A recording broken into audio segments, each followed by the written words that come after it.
Ya, bien. Entonces tenemos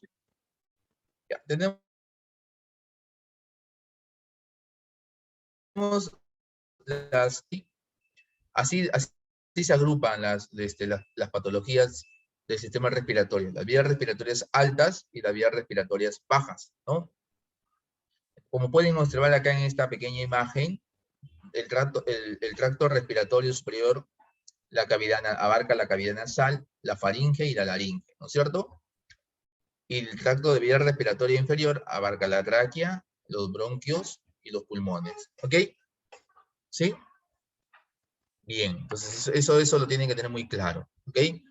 El tracto respiratorio superior abarca la cavidad nasal, la faringe, laringe, la tráquea, el tracto respiratorio inferior, la tráquea, los bronquios y los pulmones, ¿ok? Bien. Una afección de las vías respiratorias altas son las sinusitis, ¿no es cierto? Es la inflamación de la mucosa de la nariz y los senos paranasales, que puede ser causado por un hongo, una bacteria o un virus, ¿no es cierto? Existen dos tipos de sinusitis, la sinusitis aguda y la sinusitis crónica. En la sinusitis aguda, los síntomas de la enfermedad no persisten más de 4 semanas. Y en la sinusitis crónica, en este caso, los síntomas están presentes durante más de 3 meses, ¿no? Los síntomas clásicos de una sinusitis es el dolor de cabeza, dolor y presión detrás de los ojos y en la zona maxilofacial, ¿ya? Estas son las sintomatologías clásicas, ¿no? Rinorrea purulenta, obstrucción nasal, dolor y presión detrás de los ojos y en la zona maxilofacial, fiebre también hay, en algunos casos tos. Hay fatiga, malestar general, dolor de cabeza, ¿no? Dolor de garganta, tos que tiende a empeorar por la noche. Pero los síntomas clásicos de una sinusitis es rinorrea purulenta, obstrucción nasal, dolor y presión detrás de los ojos y en la zona maxilofacial. Esos son los síntomas o las manifestaciones clásicas de la sinusitis. ¿Ya, jóvenes? ¿Cuáles son las causas? El exceso de moco y el bloqueo de las aberturas paranasales hacen que las bacterias y otros microorganismos puedan reproducirse más fácilmente y provocar sinusitis. Las principales causas que provocan la agregación del moco es el taponamiento de los senos paranasales, ¿no? ¿A través de qué? A través de los cilios, las alergias, los resfriados, ¿no? Alguna obstrucción nasal, un espolón, ¿no? El tabique desviado. Son situaciones o causas que nos pueden conllevar a una sinusitis. ¿Cuáles son los factores de riesgo? Padecer fibrosis quística, sufrir rinitis alérgica o fiebre del heno, procesos alérgicos, tener dificultad de una enfermedad, ¿no? De los cilios, el tabaquismo, tener un sistema inmunológico debilitado, sometimiento a fuerzas como la gravedad y la presión, ¿no? Por ejemplo, las ciudades de altura, el hecho de subirme en un avión, la presión me puede conllevar o puede condicionar a tener un problema de este tipo, ¿no? Mayormente los factores de riesgo aquí son aquellas personas que sufren de alergias, ¿no? De vías respiratorias, ¿no? Las personas que sufren de alergia de vías respiratorias, hay una mayor probabilidad o predisposición a tener un problema de sinusitis, ¿no? Cuando hay una acumulación de moco o de flema, es propicio un medio para la aparición de ciertas bacterias, jóvenes. El moco muchas veces conlleva la aparición de ciertas bacterias o la proliferación de ellas. Bien. El tratamiento farmacológico, en el caso de que sea una sinusitis bacteriana, tenemos ahí la amoxicilina, ¿no? La amoxicilina ayuda muchísimo en estos casos. Si no hay respuesta, tenemos ahí la amoxicilina con el ácido clavulánico y también las sulfas, ¿no? Si el paciente es alérgico, en este caso a las penicilinas, tenemos la doxiciclina, la acitromicina, por ejemplo, ¿no? Para problemas de sinusitis, ¿no? Ahí está el tratamiento, jóvenes, he creído conveniente colocarlo para que ya ustedes vayan manejando los medicamentos. tenemos otra afección, la laringitis, ¿no? Es una manifestación clásica, ¿no? El dolor de garganta, ¿no? Por parte de los pacientes, mucho dolor de garganta. Y muchas veces, jóvenes, este proceso es viral, ¿no? Es viral. Como su propio, digamos, etimología lo dice, ¿no? Es la inflamación de la laringe por el uso excesivo, irritación o una infección, ¿no? Por ejemplo, personas que constantemente tienen problemas o digamos, que constantemente están utilizando, en todo caso, la voz, como los docentes, los locutores, ¿no? Locutores de radio, los cantantes, ¿no? Personas que constantemente, pues, hacen el uso, en este caso, de las cuerdas vocales. Eso puede condicionar muchas veces a un proceso inflamatorio, ¿no? De origen viral. En jóvenes, entonces, tenemos laringitis aguda y también tenemos la laringitis crónica. La laringitis aguda, la mayoría de los casos de laringitis son transitorios y mejoran una vez que se resuelva la causa oculta, ¿no? Las causas de la laringitis aguda comprenden infecciones virales y esa es la afección más frecuente, ¿ok? Mayormente aquellos virus que producen resfrío, ¿no? En la laringitis crónica dura más de 3 semanas. Se conoce como laringitis crónica, este tipo de laringitis generalmente que se debe a la exposición, ¿no? De agentes irritantes durante un buen tiempo prolongado. Hay personas, por ejemplo, que se dedican a la pintura, ¿no? De repente a cierto, exposición a ciertos agentes químicos, ¿no? Como por ejemplo acabados de madera, ¿no? Yo tengo familiares, por ejemplo, que se dedican a ello y sufren de estos trastornos, ¿no? Trastornos de laringitis, ¿no? Porque están en contacto con agentes químicos irritantes, ¿no? Para vías respiratorias, ¿ya? Entonces, por eso es muy importante preguntar, ¿no? Preguntarle al paciente también cuáles son las actividades que él realiza para poder entender cuál es la causa, en este caso, del problema de su laringitis. ¿Ya, jóvenes? Entonces, la etiología puede ser viral. Algunos virus, como el rinovirus, el adenovirus, ¿no? Para influenza, ¿no? Son los agentes etiológicos de la laringitis. Las manifestaciones clínicas, ¿cuáles son? La ronquera, ¿no? Es clásico, ¿no? La ronquera, una afonía, ¿no? Este dolor inspiratorio, dolor de garganta, una garganta seca, una tos seca, son los síntomas clásicos de una laringitis, ¿no?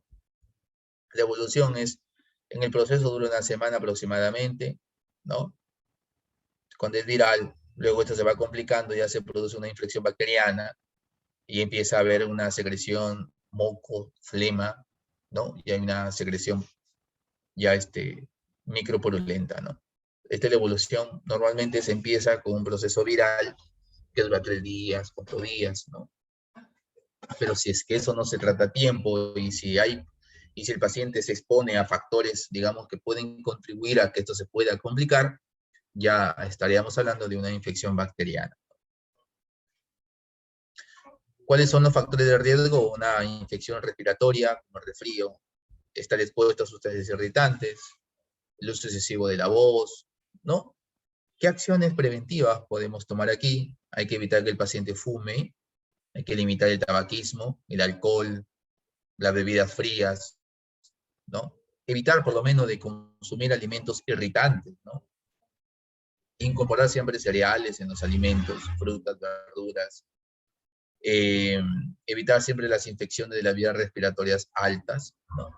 Yo creo que aquí lo que marca la diferencia es siempre las acciones preventivas, ¿no? Las acciones preventivas, una buena alimentación, por ejemplo, ¿no? Y también algo importante, nunca se olviden, ¿no? Nunca se olviden, el agüita va a ayudar muchísimo.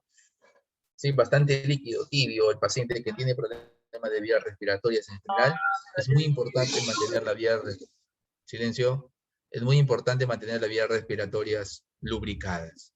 ¿Jóvenes? Muy bien. El tratamiento, obviamente reposo vocal,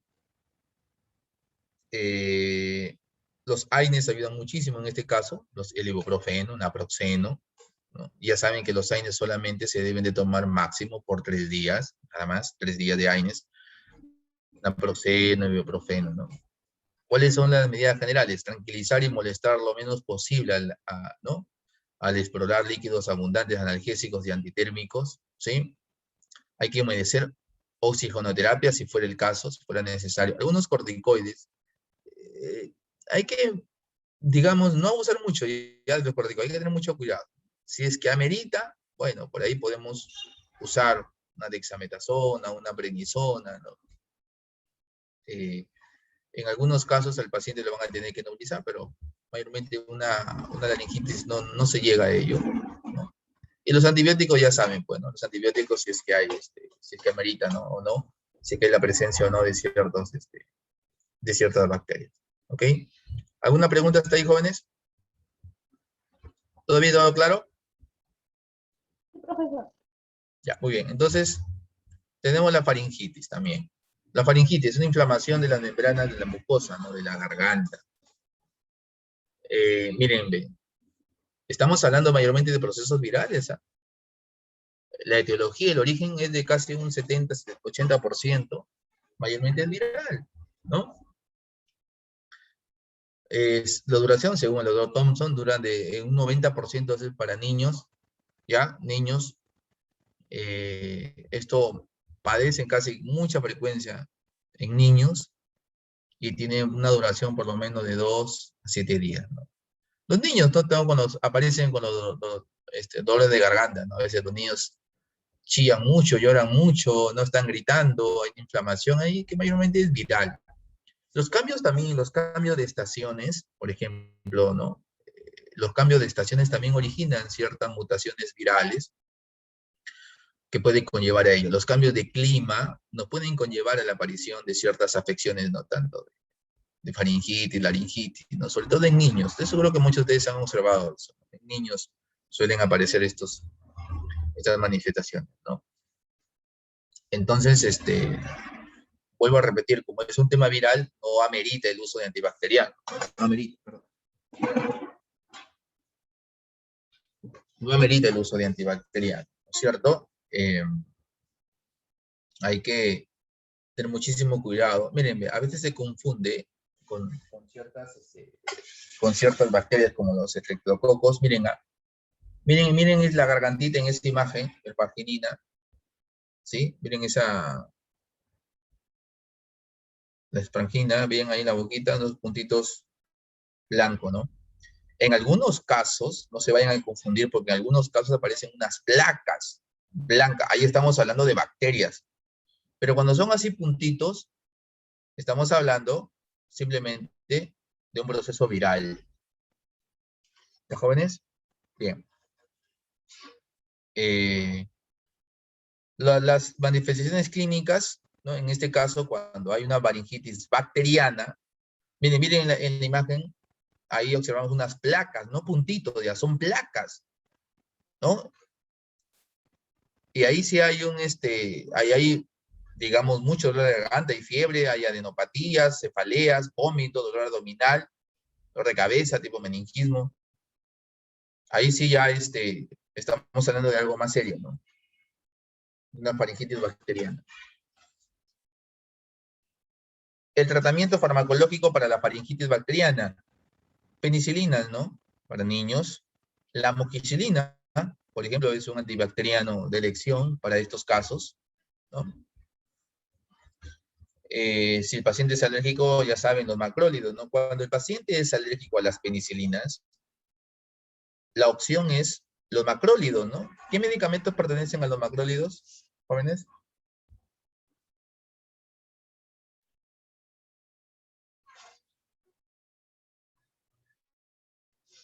Chicos, no han llevado, creo, todavía farmacología, ¿no? Eritromicina, claritromicina, profesor. Ah, ya, muy bien, exacto. Eso no es macrólido. Entonces, cuando el paciente es alérgico a penicilinas, las opciones son los macrólidos. Acitromicina, claritromicina, ¿no? Algunas lincosamidas también, como por ejemplo la lincomicina, la clindamicina. Son antibióticos también que ayudan mucho, ¿no? En estos casos cuando son alérgicos a la penicilina. Bien. Bronquitis. Bronquitis. La bronquitis es una inflamación de la mucosa de los bronquios que lleva el aire a los pulmones. Tenemos bronquitis aguda, bronquitis crónica. La bronquitis aguda a menudo es el resultado de un resfriado o gripe. La bronquitis aguda es muy común. Esta enfermedad es causada frecuentemente por un virus en lugar de bacterias. ¿Se dan cuenta? Mayormente es viral, pero a nosotros nos gusta mucho los antibióticos, ¿no? Pero también déjeme decirle que por experiencia, muchos niños sobre todo, o sea, se les complica la situación. Muchas veces es viral, no lo tratan a tiempo y se les suma a ello, ciertos factores, ¿no? Ciertos factores, digamos, que contribuyen a que el proceso ya se convierta en una infección bacteriana. Cuando normalmente a veces si lo tratamos a tiempo, no era necesario el uso de antibacteriano, ¿cierto? ¿Cuáles son los síntomas? La tos, esputo. Cada vez que escuche esta palabra, esputo, ahí los chicos seguro se van a... Seguro ahí están, ¿no? Ahorita Jorge que está desconectado, ¿se acuerdan? Entonces, bien. Entonces, tos, hay esputo, hay secreción con flema, ¿cierto? Hay, traqueitis, dolor, pirosis, ¿no? Subesternal, respiración dolorosa, dolor subesternal. Hay también ciertos ronquidos y crepitaciones, ¿no? Si el esputo es purulento, hay que hacerle cultivo. Es muy importante analizar, ¿no? Para ver la presencia o no de ciertas bacterias, ¿no? ¿Ya, jóvenes? Bien. La prevención, ya sabemos, hay bastante lavado de manos, ese es lo principal, ¿no? Lo que nos ha dejado esta pandemia, ¿no? El lavado frecuente de manos. No fumar, usar mascarilla, a limpiar el área con polvos o moho. Muy importante, ya que también la mascarilla se nos ha quedado, ¿no? Y debería ser así, para realizar nuestras actividades. Y en cualquier momento también que nosotros tengamos una afección respiratoria, es muy importante el uso de la mascarilla, ¿no? Ya es algo, una indumentaria ya que se nos ha quedado. El tratamiento farmacológico, si es una bronquitis aguda, tos y expectoración de presentación aguda, el tratamiento no es necesario antibióticos. En una bronquitis crónica, bueno, ahí se recomienda la amoxicilina, ahí están los síntomas, ¿no? Disnea, dificultad respiratoria, expectoración, ¿no? Purulenta. Ahí tenemos las penicilinas, como es la amoxicilina o también la tetraciclina, ¿no? Cuando hay una bronquitis ya crónica muy complicada, el paciente ya tiene exacerbaciones frecuentes, ahí sí ya recomendamos la quinolona o la fluoroquinolona, ¿no? Los betalactámicos o inhibidores de la betalactamasa, como que es la amoxicilina con el ácido clavulánico, por ejemplo, ¿no? O también la amoxicilina con el sulbactam, ¿cierto? Bien. El resfrío común, ¿no? Es algo clásico, algo muy, digamos, muy a menudo, ¿no? Y esto ya en la pandemia, en la primera ola, cuando escuchábamos a alguien que estaba resfriado, automáticamente, ¿no? Lo relacionamos con el COVID, ¿no? Pero bueno, suele pasar siempre, creo que todos en algún momento hemos padecido de este problema, ¿no? De un resfriado común. Hay dolor de garganta, comezón, congestión o secreción nasal, estornudos, hay tos, hay ojos llorosos, hay fiebre, ¿no? Hay una fatiga, hay dolor de cabeza, inflamación de garganta, ¿no? En fin, son síntomas clásicos de un resfrío y aquí, obviamente, pues, ¿no? O sea, aquí no estamos hablando de alguna infección, simplemente algo viral, ¿no? Y los medicamentos son asintomáticos, un ibuprofeno, un paracetamol, ¿no? Suficiente para poder, ¿no? Tratar este problema de resfrío común. Ahí están los virus, los tipos de virus de influenza, adenovirus, enterovirus, ¿no? Del coronavirus, por ejemplo, ¿no? Eso no de ellos, ¿no? Que nos puede conllevar a esta serie de sintomatologías. Jóvenes, factores de riesgo, la edad, el sistema inmunológico debilitado, evitar fumar, la exposición, si está rodeado de muchas personas, ¿no? Como en la escuela, aglomeraciones, por ejemplo, ¿no? Aglomeraciones de personas no pueden conllevar a ello. Por eso es muy importante, acá está este dibujito animado, es muy importante el uso de las mascarillas. Tratamiento, hay que, ¿no? Paracetamol, ibuprofeno, algunos descongestionantes como la fenilefrina, nafazolina, oximetazolina, por ejemplo, antihistamínicos como la clorfenamina, ¿no? Antitusígenos, algunos mucolíticos como la acetilcisteína, la bromexina, ambrosol en este caso, ¿no? Como expectorante, ¿no? Bien. Estas vías respiratorias, aquí sí hay una aparición de ciertas bacterias en algunos casos, ¿no? El estreptococos. Y un 40% obviamente es viral, ¿no es cierto? Dentro de las bacterias que normalmente suelen aparecer es el estreptococo, en este caso. ¿Cuáles son los síntomas? Obviamente hay mucho dolor en la zona del oído, la otalgia, hay fiebre, irritabilidad, otorrea, también hay secreción, mucha secreción. Tratamiento farmacológico antibacterianos. Las penicilinas, si se dan cuenta, son los medicamentos de elección en este caso. Para tratar los síntomas, algunos analgésicos como los AINES, ¿no? Antihistamínicos también, si es que fuera el caso, si no, no es necesario los antihistamínicos, ni tampoco mucolíticos, ¿no? Porque no, antihistamínicos lo más probable que sí. Algunos antihistamínicos en algunos casos, ¿no? Van a descongestionar la zona. Podría ayudar también. Muy bien, entonces aquí algunos tratamientos no farmacológicos para las diferentes enfermedades que nosotros hemos podido revisar, ¿no es cierto? Una educación sanitaria es muy importante, ¿no? Algunas conclusiones: las infecciones respiratorias agudas suponen el motivo de consulta más frecuente, ¿verdad? ¿No es cierto? Hay que tener una educación sanitaria, un empleo de las medidas no farmacológicas y un uso racional de los medicamentos, ¿no es cierto? Puedes dejar de grabar, Jara. Jara, ¿escuchas? Hola, Jara. Chicos, sí me están escuchando, ¿verdad?